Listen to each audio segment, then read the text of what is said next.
માતાજી મિત્રો, સ્વાગત છે આજના નવા વિડીયોમાં। આજે તારીખ છે 9/9/2025 ના રોજ બનાસકાંઠા જિલ્લામાં વરસાદી માહોલ જામ્યો હતો અને કેટલાક વિસ્તારમાં ધોમધમાટ વરસાદ પડ્યો હતો। એટલે બનાસકાંઠા જિલ્લાના જીવાદોરી સમાન ગણાતા દાંતીવાડા ડેમ, સીપુ ડેમ અને મુક્તેશ્વર ડેમ ઉપર એક નજર કરીએ તો હાલમાં દાંતીવાડા ડેમમાં પાણીની આવક 5209 ક્યુસેક પાણીની આવક છે।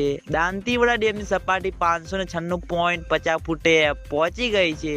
દાંતીવાડા ડેમની ભયાનક સપાટી 604 ફૂટ છે। અને મિત્રો હવે સીપુ ડેમ ઉપર એક નજર કરીએ તો હાલમાં તો સીપુ ડેમમાં પાણીની આવક નથી। સીપુ ડેમની સપાટી 582 ફૂટે છે। સીપુ ડેમની ભયાનક સપાટી 611 ફૂટ છે।